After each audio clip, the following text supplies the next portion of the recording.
ఇప్పుడు ఎవరు కొన్ని కొన్ని విషయాలు నాగబాబు సపోర్ట్గా ఉంటాడు. నాగబాబు ఉండి వాడు ఉంటే భరోసా. అలాగే ఆడపిల్లలు ఇట్లా ఒకరినొకరు అంటే కాంప్లిమెంటింగ్ టు ఈచ్ అదర్. ఎవరి ఒక్కరు కాదండి, అది వాళ్ళు అందరూ చూపించే ప్రేమగా నేను చెప్పగలను. కానీ బట్ దీని అందరూ సూత్రధారి నాన్న తర్వాత అది అమ్మ మెయింటైన్ చేస్తుంది. ఇప్పుడు అమ్మ నా ఇంట్లో ఉంది అంటే మనవాళ్ళు వస్తారు, మనవరాలు వస్తారు, ఆడబిడ్డలు వస్తారు, వెలుబిడ్డలు వస్తారు, ఇల్లు ఎప్పుడు కలకల ఆటలు కారణం అమ్మ. అది మేమందరం ఆచరిస్తున్నాం పండగలకి పబ్బాలకి. అది నిన్న మొన్న నాగబాబు వచ్చి చాలాసేపు కూర్చున్నాడు. నేను ఇంట్లో లేకపోయినా వచ్చి నాగబాబు కూర్చొని టైం స్పెండ్ చేసి వెళ్ళిపోతుంటాడు. అలాగే చెల్లెలు ఇద్దరు ఆల్మోస్ట్ ఎవ్రీడే మాత వస్తుంటుంది, తను కూడా వస్తుంది. నిన్న సాయంత్రం కూడా వచ్చి ఉంటుంది. అమ్మా మధ్యాహ్నం వచ్చి కదా వచ్చి ఇక్కడే భోజనం చేసుకో అలా ఉంటుందండి. ఈ తరం వాళ్ళకి మీరు ఇచ్చే సలహా ఏంటి? పిల్లలు తల్లి కలిసి అక్కడేళ్ళు తమ్ముళ్ళు అందరూ కలిసి మంచి ఉంటుంది. అన్యోన్యం అంతా సంసారం నిలబడుతుంది. లేకపోతే ఏముందని వెళ్ళిపోతారు, విడిపోతే ఎక్కడ పడపాలి అంతే. ప్రేమలు ఇప్పుడు లేవండి, తగ్గిపోయింది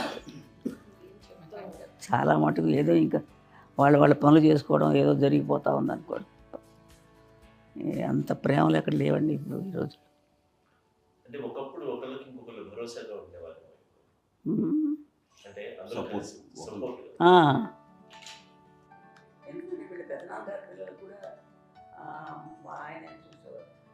మా నాన్నగారు అన్నయ్య వాళ్ళ బిడ్డలు కూడా పెళ్ళి వాళ్ళు కూడా అమ్మే, వాళ్ళ ఆడపిల్లలు కూడా అమ్మే.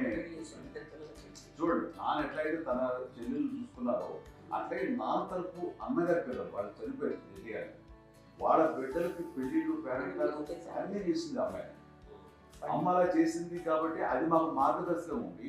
ఇప్పటికీ వాడు కొంచెం ఒక మాదిరి పరిస్థితి ఉంటే వాళ్ళకి ఇల్లు కూడా పెట్టడం కానీ, వాళ్ళకి పెద్దవాళ్ళు ఉంటే కనుక ఎవ్రీ మంత్ మా పెదనాన్న గారి అమ్మాయి ఉంటే ఆడు అమ్ముకుంటే 70 వాళ్ళకి ఎవ్రీ మంత్ మా ఇంటి నుంచి ఓ మొత్తం వెళ్ళిపోతాం 10,000-15,000 ఎన్నో సంవత్సరాలు పోతాను బ్యాంక్ అదంతా కూడా మా పెద్దలు తెచ్చింది. వాళ్ళు కూడా వచ్చి అమ్మ అంతా ప్రేమగా చూస్తారు, ఇష్టంగా చూస్తారు.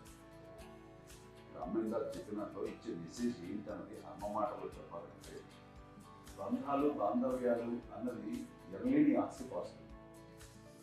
సో సరే ఎలాగైతే డబ్బు ఎంత సంక్రమించింది, ఎన్ని ఆస్తులు వచ్చాయి ఫిజికల్గా అనే దాని మీద కంటే కూడా ఇవి ఆస్తిగా తీసుకుంటూ దీన్ని విలువ ఎరిగి గుర్తెరిగి దాని ప్రభావం తెలుసుకుని అది కనుక మనం ఇచ్చిపుచ్చుకుంటే ఫ్యామిలీలో అంటే దాన్ని ఇచ్చినటువంటి గొప్ప సంపద ఉంటుంది.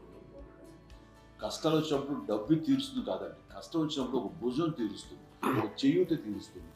అది మన బ్లడ్ రిలేషన్ మనలో మనకి అది ఉండటం అనేది అదృష్టంగా ఫీల్ అవుతుంది. ఇలా ఒకసారి అమ్మ చూస్తే అక్కడ ఇండియా అనిపిస్తుందంటే అది ఎవరి ద్వారా సంక్రమించడానికి తన ఆ చెట్టు కొమ్మగా కాబట్టి ఆ చెట్టుకే మనం ఆపాదించాలి. ఎక్కడో మామూలుగా ఉండాల్సిన వాళ్ళం ఈ రోజున ఈ స్థితిలో ఉన్నాము, ఇంతమందికి లైఫ్ రావటానికి దోహదపడ్డాము, ఇంతమంది కలిసికట్టుగా ఉండటానికి ఇదైంది.